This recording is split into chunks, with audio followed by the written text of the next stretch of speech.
Now, before I start this video, I want to say some things. First, I'm not a Bernie Sanders hater, nor am I a Joe Biden supporter. I'm going to be looking at this from a non-biased perspective and really determine why Bernie Sanders lost. And if Bernie Sanders somehow wins the primary after I make this video, then I will make a Massachusetts presidential election history video showing townships ranging back all the way to the 1880s. I don't know how to do that, so anyway, let's get on with the video. So I think it's safe to say that many of us were surprised by just how abysmal Bernie Sanders has been doing in the primary. As of today, which is March 20th, 2020, it's pretty much impossible for Sanders to win the primary. So we'll almost be certainly looking at a Trump versus Biden matchup after the convention. So how did this happen? How did the most popular senator in the country, a man who voted against the Iraq War, a man who proposes a living wage and health care for every American, a man who's been consistently on the right side of issues his whole life, be beaten by a guy who can sometimes barely get out of a sentence? People like you had people like the former chairman and leader of the party in Germany. Forget who President Obama is. Another country and annexed a significant portion of it called Crimea. Right. He's saying that it was my boss, is his fault. Vote for the Iraq War. I'll vote for this because we should support compelling Iraq to make good on its obligations to the United Nations. Wanted to cut safety net programs. When I argued that we should freeze federal spending, I meant Social Security as well. I meant Medicare and Medicaid. I meant veterans benefits. I meant every single solitary thing in the government. And I not only tried it once, I tried it twice, I tried it a third time, and I tried it a fourth time. Sold himself to big money donors. The fortunate thing is I didn't have many larger contributors, and the only reason, I went to the big guys for the money. I was ready to prostitute myself in the manner in which I talk about it. But what happened was they said, come back when you're 40, son. And so I had to go out. How did this happen? And when was it the end for Sanders' campaign? Now, I know a lot of people don't like it when people badmouth Bernie Sanders, but we have to take a look at this objectively, because he's not innocent in this. I'm not going to make excuses for my preferred candidate. He lost. We need to accept it. He failed to do what he set out to do. Now, we may look back on this election in 20 years and be like, we really missed out on what could have been an amazing president. And I don't deny that.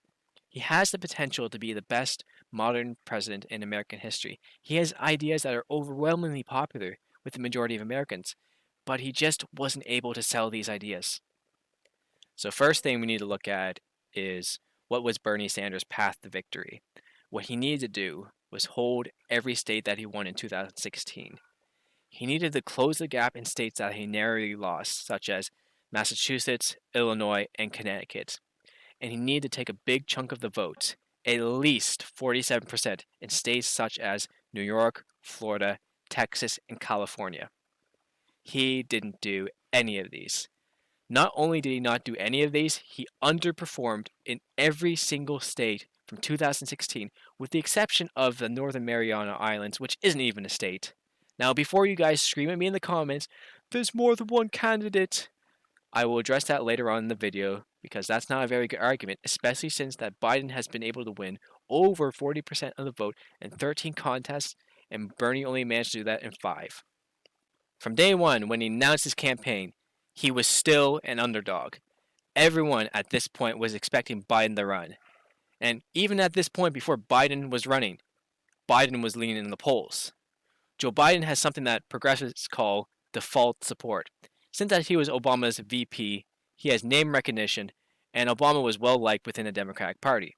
What Sanders needed to do was be more aggressive. And I'm sorry, he's just too nice. He doesn't attack the media. He doesn't attack his Democratic competitors. He doesn't attack Nancy Pelosi and Chuck Schumer, who will do anything to stop his agenda. He only attacks Trump. Now that's fine if you're in the general, because you need to unite the party around you.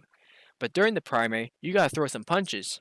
You have to call your competitors for what they are. Joe Biden, he voted for the Iraq War. He praised segregationists in the past. Wanted to cut social safety net programs. Under his health care plan, millions of Americans will be uninsured. He is Hillary 2.0. Every time someone made an argument that we need to go to the center, he should have said, we've already done that and look what it's given us. He didn't do that. He didn't state that his poll numbers against Trump were better than Hillary's. Instead, he's just repeating his own policies, and he even said that Joe Biden is my friend and that Joe Biden can beat Trump. That just screams weakness. Joe Biden is running on a return to normalcy. Well, those policies that he's running on gave us Donald Trump. Why didn't he say that? Same with Elizabeth Warren. He should have called her out for first supporting Medicare for all and then slowly shifting to the center and playing identity politics and now being a shell of what she used to be. But he didn't do that. If anything, he was more focused on himself than the people around him. Next, and I know that people aren't going to agree with this, but the media really did hurt Bernie Sanders. Senator Sanders, you have said that you believe that people with felony records should be allowed to vote while in prison. Does this mean that you would support enfranchising people like the Boston Marathon bomber, a convicted terrorist and murderer? Do you think that those convicted of sexual assault should have the opportunity to vote for politicians who could have a direct impact on women's rights? Every time they asked about Medicare for all, they said, "How are you going to pay for it? How are you going to pay for it?" And they kept on repeating it and repeating it. And it came off to regular Americans that Bernie didn't know how he was going to pay for it. Also, when they kept on asking him, "Are you going to raise taxes on the middle class?" Bernie gave a very, articulated answer. The way he should have answered that question was, "I'm going to remove the private tax, which is the for-profit healthcare insurance companies, which will in turn save the middle class hundreds, if not thousands of dollars a year." But he didn't say it that way. He also never attacked the media. What he should have done is what Trump does. He should have called them out at his rallies, telling his supporters that they are spreading fake propaganda about his campaign and the media is an enemy to the people. Every time the media calls out Trump, all Trump has to do is say fake news and the people believe it. You know why? Because mainstream media is awful. And Trump doesn't let mainstream media step all over him, but Bernie did. And really, those are the two big things that I think cost Sanders this election. He could have won, but he played it safe.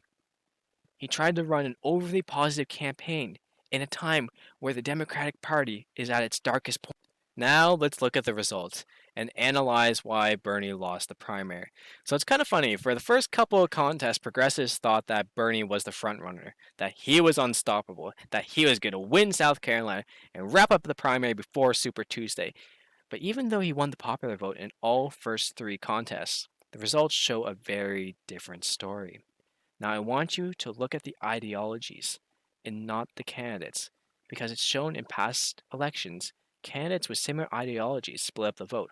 For example, 2000 with Gore and Nader. Yes, I know Nader was more left to Gore, but the point still stands. And 1912 with Taft and Roosevelt, and I know that Roosevelt was more to the left than Taft. In the early contest, the centrists were splitting up the vote, which allowed Sanders to squeeze in a small victory. But if we look at the percentages in Iowa, it tells a very different story. First, we have Bernie with 26.5% of the vote. Then we have Buttigieg, who's a centrist, with 25.1% of the vote. Then we have Warren, who at this point really isn't a progressive anymore, and is only attracting like feminists and SJWs, basically some Hillary voters, with 20.3% of the vote. Then Biden, who is a centrist, with 13.7%, and Klobuchar, who is also a centrist, with 12.2%. If you add the centrist vote together, excluding Warren, you get 51% of the vote. For Warren, since her base is kind of scattered on beliefs, I'll give half of her vote to the progressive side and the other half to the centrist side. With that, the highest that the progressive vote can be is 37.7, down from 49.6 in 2016. Now, again, people will be quick to say, well, of course Bernie would have a smaller percentage of the vote, because there's more candidates. However, Bernie has a very distinct ideology, which hasn't changed from 2016. So why did he get such a small number of the vote? The reason is former Obama voters. The other candidates better represent Obama's ideology. Bernie didn't make the case why you shouldn't vote for them. He just focused on himself. A lot of the Democratic voters are looking for a return to normalcy. And I think one of the reasons why Bernie did so well in 2016, as opposed to 2020 is because at the time he represented change. But with the dramatic change we got with Trump, Democratic voters want to go back to what we had with Obama. Now, I know that's a hard pill to swallow for progressives, but hear me out.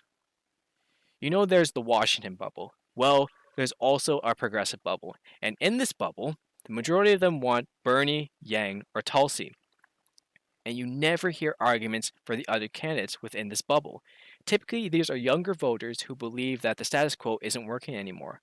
Most people who want Biden or other centrists are the boomers. Hell, my parents want Joe Biden because he represents a return to normalcy. To them, Biden seems like the most realistic candidate. And Bernie, this time around, seems more like a gamble to them. Bernie represents a demographic which unfortunately doesn't turn out to vote as much as boomers do. And Bernie failed to make his case to the boomers. Because other than Medicare for All, most of his policies focus on problems that younger voters face, such as free college, $15 minimum wage, ending the drug war, and stopping the unnecessary wars. Like it or not, these are problems that most boomers don't care about. I mean, boomers don't go to college. Most boomers don't work minimum wage. Most boomers don't do drugs. And most boomers don't care about the wars. They can't fight in them anyway. Now, Biden may be worse on trade, but remember, he was Obama's VP. And Obama got us out of the 2008 financial crisis. And Biden can partially take credit for that. The reason why turnout was so strong among older voters this time around is because they really want to get Trump out of office. And Bernie didn't make the case that he is the most electable candidate. He let Biden take that title. And the media has been running with that for months now. And most older Democratic voters watch CNN and MSNBC, and I'm pretty sure a good chunk of them believe it.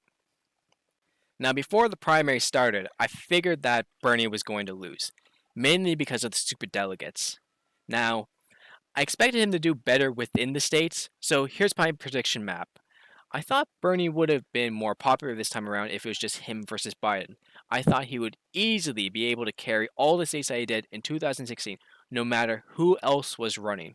But I was wrong. We're going to be looking at New Hampshire, and this state really shows this.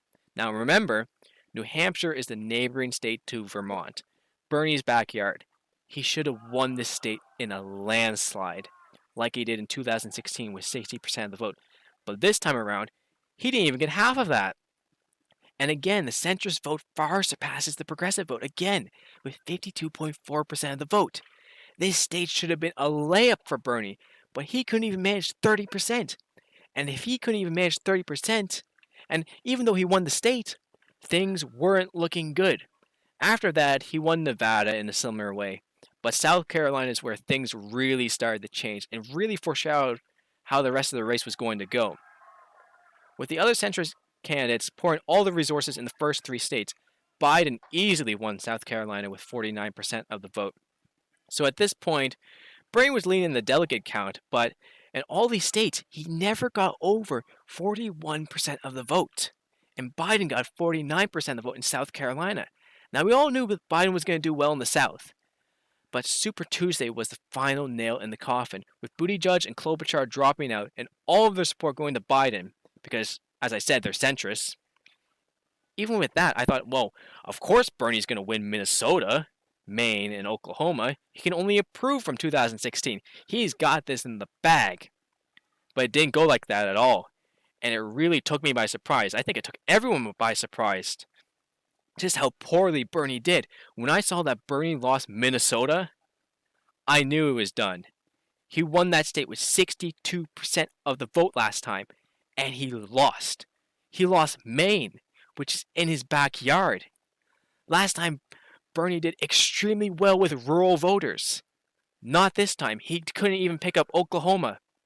And he lost Massachusetts as well. I mean, that one was, not really a surprise. I thought Warren might have won Massachusetts, but no, they split up the progressive vote there. He did, however, pick up California, but it was a very bittersweet victory because he only got 35% of the vote, which was not nearly enough. He needed a majority in all of these states. No, not a majority. At least 55 to 60% of the vote. But it gets even worse. He barely got a majority in his own home state. Only 50.8% in Vermont. That's just pathetic. He should have gotten, and this is no exaggeration, at least 80% in Vermont. If we look at past presidential primaries, most candidates crush in their home state. Obama got 64% in Illinois, Kerry got 72%, and Al Gore in 1988 got 72%. At this point, we all pretty much knew that it was over. March 10th then rolls around, and it gets even worse. At this point, it's now only Bernie versus Biden. No more splitting of the vote either on the center or the right. Michigan, where Bernie defied the odds in 2016 to win, went to Biden. Missouri, which Bernie came within 0.3% in 2016, he lost by almost 30%. And he also lost Washington, which he won last time. The only good news for Bernie is that he picked up the Northern Mariana Islands. But on March 17th, he lost all three contests by more than 10%. The worst being Illinois, where in 2016 he almost won, but lost by more than 25% this time. Need I say more? Because at this point, Bernie needs to drop out. He's only ruining his image if he keeps this up. Most people, including myself, are asking, why is he still running? It's done. Drop out before the convention just to save the embarrassment. Now, you may be thinking, is there any way that Bernie can win now? Well, there's only one way, and it's if Bernie runs as an independent. Because among independents, he's still very popular. He has a dedicated and passionate base, and he can appeal to regular working class people. But within the Democratic Party, there is no way he can win. Well, at the end of the day, what can you do? It was a good run in the beginning, but when you have literally everyone against you and you do nothing to combat it, disaster will only strike. I love Bernie Sanders. I think he'd make an amazing president. Anyways, thank you for watching. I will also be doing a Biden versus Trump prediction in the future, so look forward to that. And more state voting videos coming soon, so see you later.